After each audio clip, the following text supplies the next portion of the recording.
Good morning student. সপ্তম শ্রেণীর পুরো পাঠের পুনরালোচনার নিজে করি 1.2 এর 6 দাগ পর্যন্ত অঙ্ক আমরা আগের দিন দেখেছি। আজকে আমরা 7 দাগ থেকে দেখব।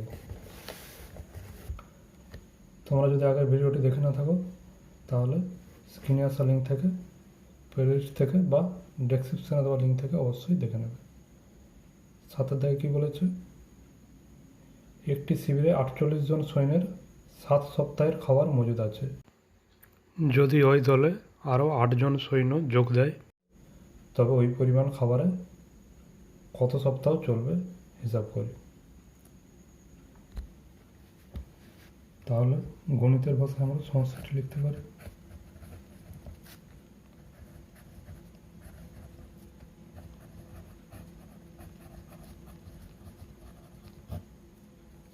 সৈন্য সংখ্যা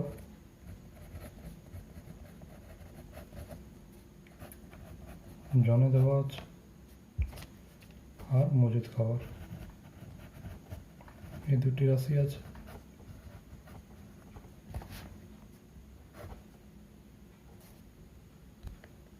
সপ্তাহে আছে।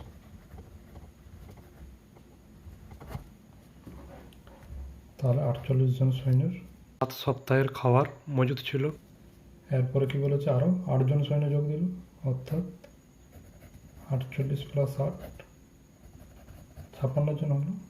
তাহলে তখন সেই খাবারে কতদিন চলবে? তাহলে 48 জনে 7 সপ্তাহ চলে, 56 জনে কতদিন চলবে? অর্থাৎ সৈন্য সংখ্যা বাড়লে আমাদের মজুদ খাবারের পরিমাণ কী হবে? কম দিন চলবে। আর সৈন্য সংখ্যা যদি কমে মজুদ খাবারের পরিমাণ বেশ দিন চলবে। তাহলে কী আছে আমাদের? ব্যস্ত সম্পর্ক, যেহেতু একটু বাড়লে আরেকটি রাশি কমছে। তাহলে আমরা লিখতে পারি যেহেতু সৈন্য সংখ্যা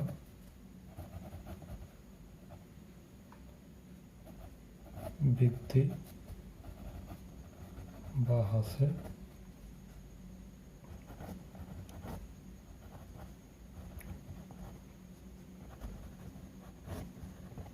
নির্দিষ্ট পরিমাণ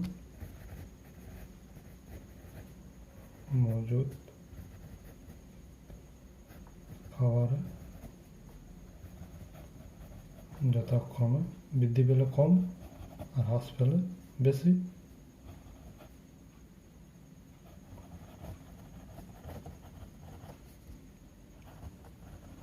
কম বা বেশি দিন চলবে, তাই সৈন্য সংখ্যা ও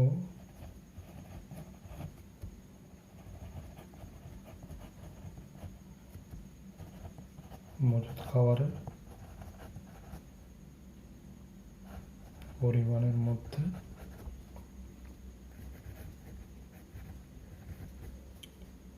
ব্যস্ত সমানুপাত সম্পর্ক বিদ্যমান। এরপর ঐকিক নিয়মের সাহায্যে আমরা সমাধানটি করব। অতএব ঐকিক নিয়মে সমাধান করে পাই। তাহলে কি লিখতে পারি? 48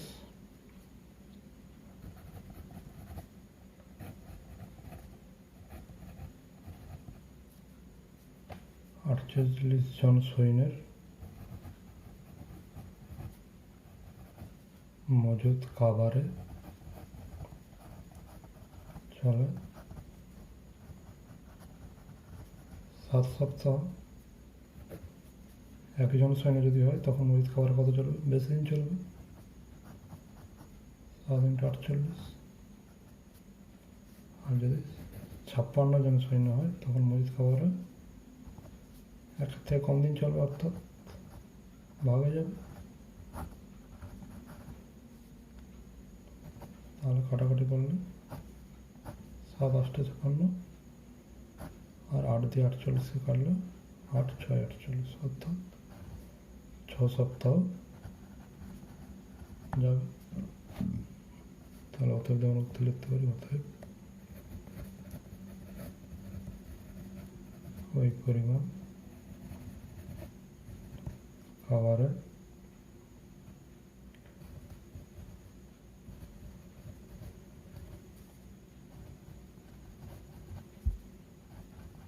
সপ্তাহ চলবে।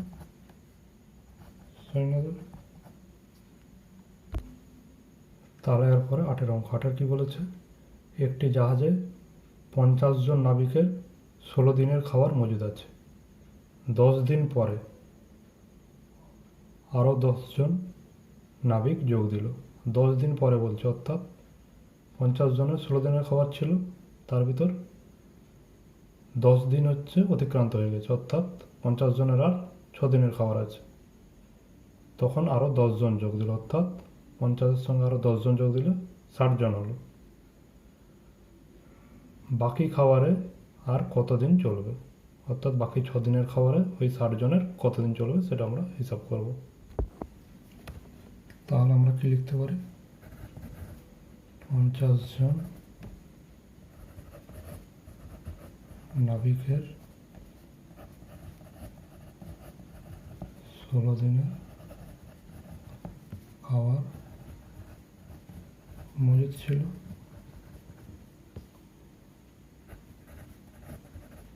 10 দিন অতিক্রান্ত হলে 50 জন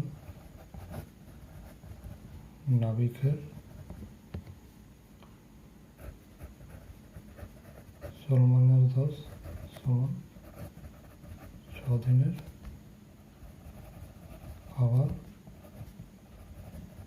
এখনো অবশিষ্ট আছে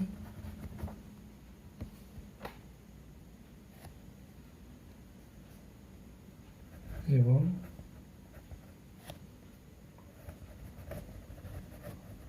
অতিরিক্ত 10 জন নাবিক বর্তমানে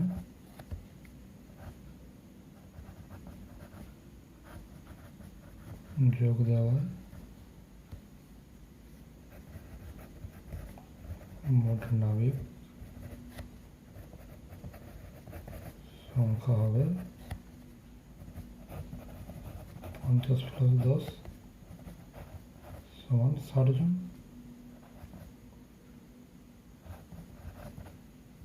তাহলে গণিতের ভাষায় আমরা সমস্যাটি কি লিখব?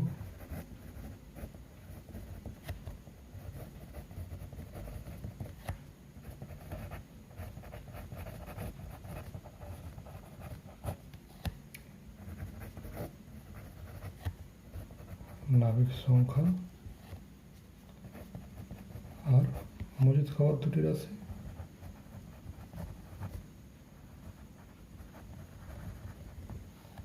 তার নাবিক সংখ্যা আমাদের 50 জনের 6 দিনের খাবার মজুদ আছে,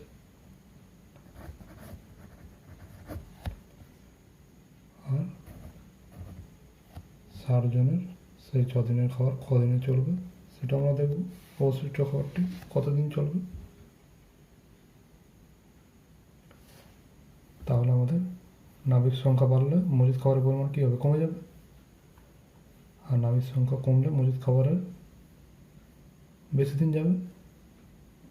তাহলে এটি হচ্ছে আমাদের একটি বাড়লে অপরটি যেহেতু কমছে, তাহলে ব্যস্ত সম্পর্ক। তাহলে আমরা লিখতে পারি, যেহেতু নাবিক সংখ্যা বাড়লে মজুদ খাবারে কম দিন যাবে, সেহেতু নাবিক সংখ্যা ও মজুদ খাবারের মধ্যে ব্যস্ত সমানুপাত সম্পর্ক বিদ্যমান। তাহলে পরীক্ষিক নিয়মের সাহায্যে সমাধান করব।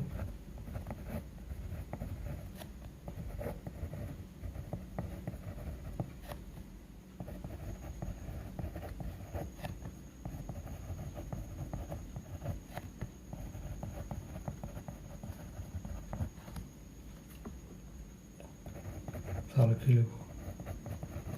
50 জন নাবিকের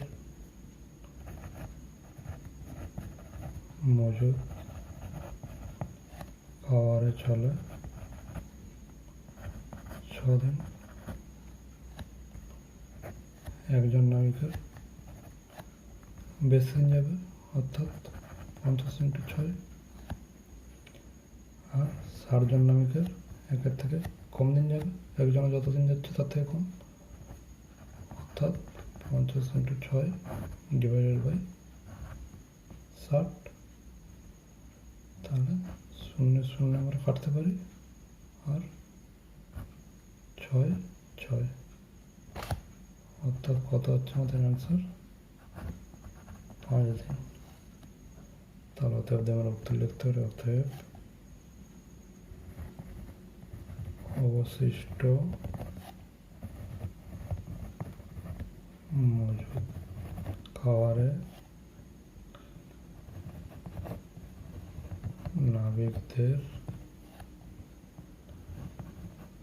আর 5 দিন চলবে।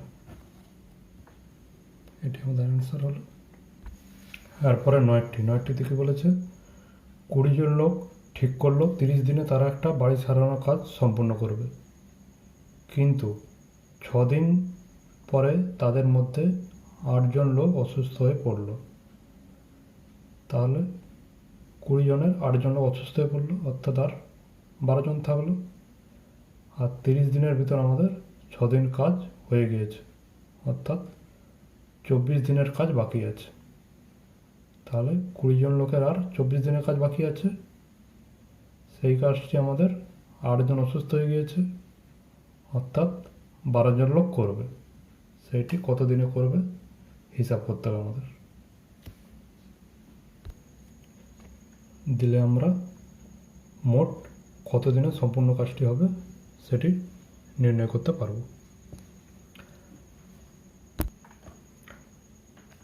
তাহলে আমরা প্রথমে কি লিখব?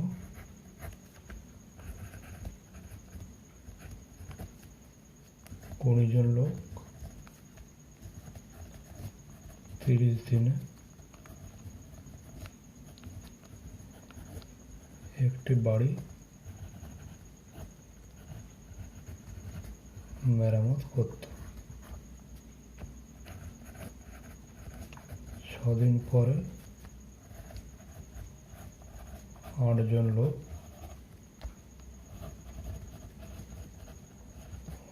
অসুস্থ হয়ে পড়ায়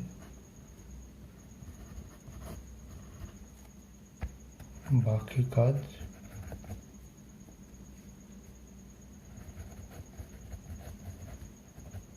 থাকবে কত? 30 দিনের 6 দিনের কাজ হয়ে গেছে, অর্থাৎ 24 দিনের, যা সম্পন্ন করবে কতজন লোক? 20 জনের 8 জন অসুস্থ হয়ে গেছে, অর্থাৎ 12 জন লোক। তাহলে গণিতের ভাষায়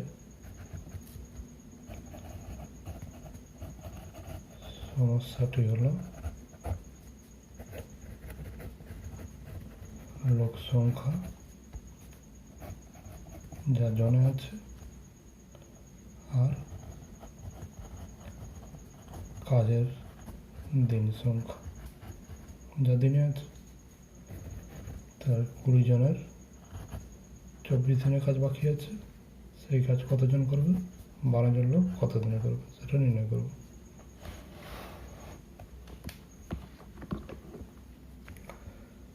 তাহলে যেহেতু লোক সংখ্যা আমাদের কমে গেলে দিন সংখ্যা আমাদের কী হবে, বেড়ে যাবে। আর যদি লোক সংখ্যা বেড়ে যায় তাহলে আমাদের দিন সংখ্যা কমে যাবে, অর্থাৎ ব্যস্ত সম্পর্ক। কম জন লোক হয়ে গেলে আমাদের সেই কাজটি সম্পন্ন করতে বেশি দিন লেগে যাবে। তাহলে যেহেতু লোক সংখ্যা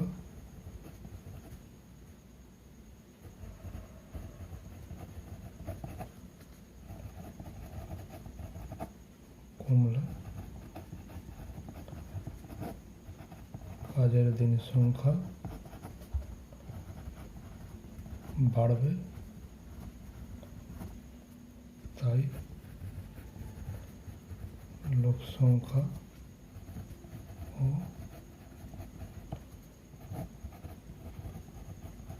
কাজের দিন সংখ্যার মধ্যে ব্যস্ত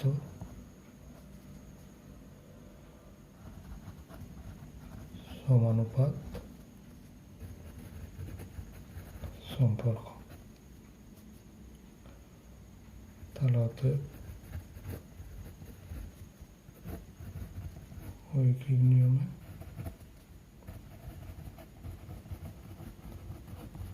সমাধান করে পাই। কি লিখব আমরা, 20 জন লোক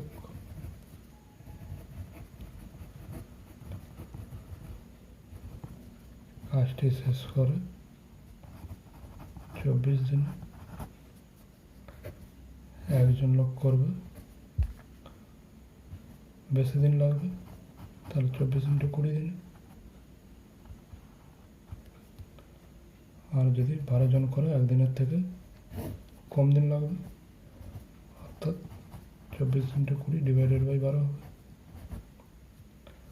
তার কাটাকাটি করলে 12 দিয়ে 24 করতে পারি, অর্থাৎ 20 × 2 40 দিন হচ্ছে। তাহলে 12 জন লোক 24 দিনের জায়গায় 40 দিনে কাজটি করতেছে, আর প্রথমে 6 দিন কাজ হয়ে গেছে। তাহলে কাজটি শেষ করতে তাদের মোট কত দিন লাগবে, 40 প্লাস প্রথমে 6 অর্থাৎ 46 দিন। তাহলে অতএব উত্তর লিখতে পারি কাজটি শেষ করতে তাদের মোট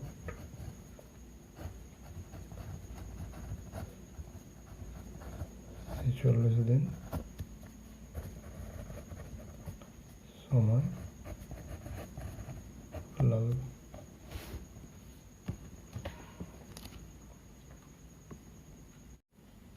তাহলে আমাদের অ্যান্সার কত হলো, 46 দিন। প্রথমে আমাদের 6 দিন কাজ হয়েছিল, তারপরে অসুস্থ হয়ে গিয়েছিল, তাই 6 দিন। আর পরে বাকি কাজ আমাদের 12 জন লোক 40 দিনে করেছে, তাই 40 + 6 46 দিনে আমাদের সম্পূর্ণ কাজটি শেষ হলো। এরপর 10-এর দাগ। 10-এর দাগে বলেছে 25 জন কৃষক 12 দিনে 15 বিঘা জমি চাষ করেন, তাহলে 30 জন কৃষক 16 দিনে কত বিঘা জমি চাষ করবেন হিসাব করে দেখি। তাহলে এখানে 3টি রাশি আছে। গণিতের ভাষা আমার প্রথমে সমস্যাটি লিখব এবং তাদের মধ্যে কী সম্পর্ক হয় দেখব।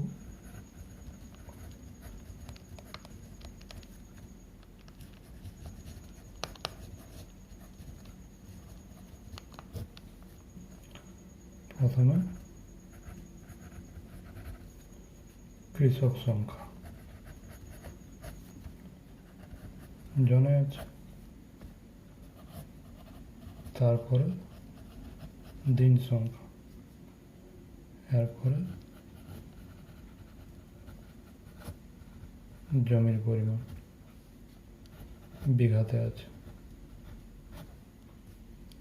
তাহলে কি বলেছে আমাদের, 25 জন কৃষক 12 দিনে 15 বিঘা জমি চাষ করছে, তাহলে 30 জন কৃষক 16 দিনে কত বিঘা জমি চাষ করবে সেটা আমরা নির্ণয় করব। তাহলে আমাদের যে রাশিটি নির্ণয় করতে হবে, অর্থাৎ জমির পরিমাণ, তার সাথে কৃষক সংখ্যা ও দিন সংখ্যার কী সম্পর্ক আমরা দেখব। তাহলে যদি আমাদের কৃষক সংখ্যা বাড়ানো হয় দিন সংখ্যা নির্দিষ্ট রেখে, তাহলে বেশি জমি চাষ হবে। আবার কৃষক সংখ্যা যদি কমানো হয় দিন সংখ্যা নির্দিষ্ট রেখে, তাহলে কম জমি চাষ হবে। অর্থাৎ কৃষক সংখ্যা বাড়ালে জমির পরিমাণ বাড়ছে, আর কৃষক সংখ্যা কমালে জমি চাষের পরিমাণ কমছে। অর্থাৎ এটি হচ্ছে সরল সমানুপাত সম্পর্ক। তাহলে সেটি আমরা লিখব প্রথম। তাহলে লিখব দিন সংখ্যা নির্দিষ্ট রেখে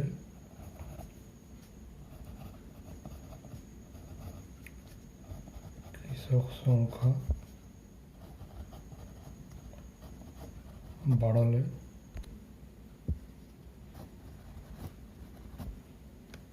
বেশি পরিমাণ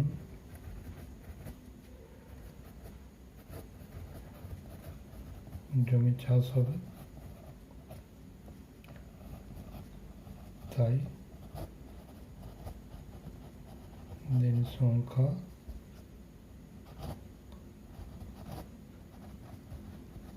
নির্দিষ্ট থাকলে কৃষক সংখ্যা ও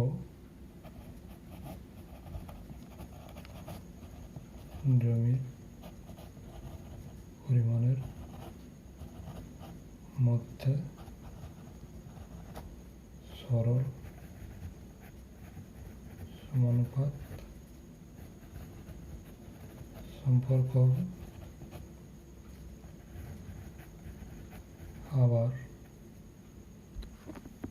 আবার যদি আমরা কৃষক সংখ্যা নির্দিষ্ট রেখে দিই, দিন সংখ্যা বাড়াই, তখন জমির পরিমাণ আমাদের বেশি জমি চাষ হবে।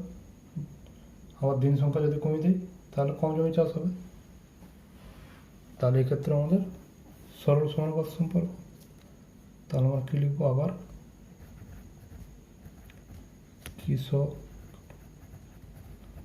সংখ্যা নির্দিষ্ট রেখে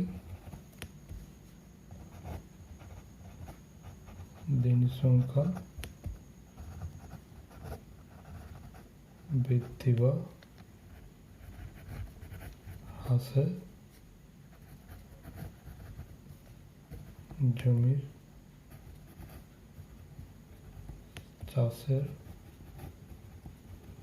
পরিমাণ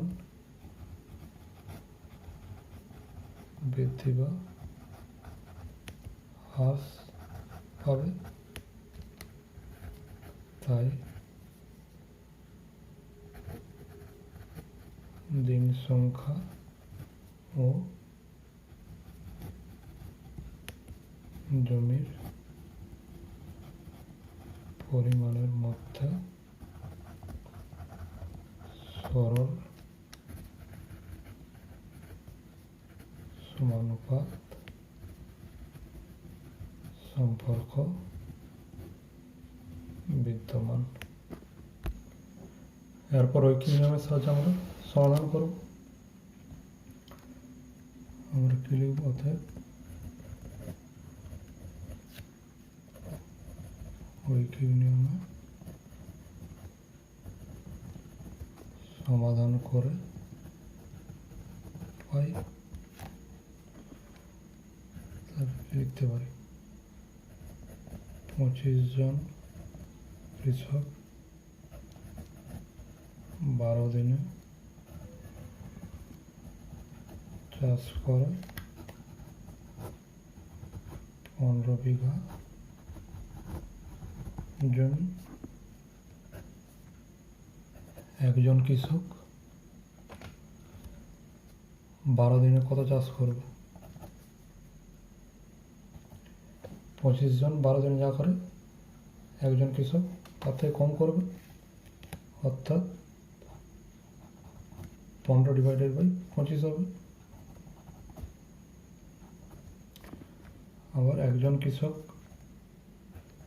12 দিনে যা করে একজন কৃষক একদিনে তার থেকে আরও কম জমি চাষ করবে, অর্থাৎ 15 ডিভাইডেড বাই 25 ইন্টু 12 হবে। এরপরে একজন কৃষক একদিনে যা করে 30 জন কৃষক একদিনে তার থেকে বেশি করবে, অর্থাৎ এটি লবে গুণ হবে।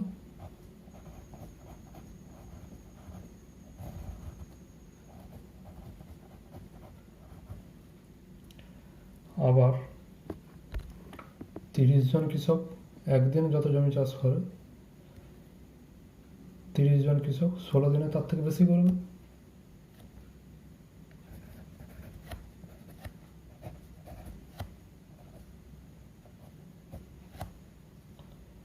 তাহলে এটিও লবে গুণ হবে।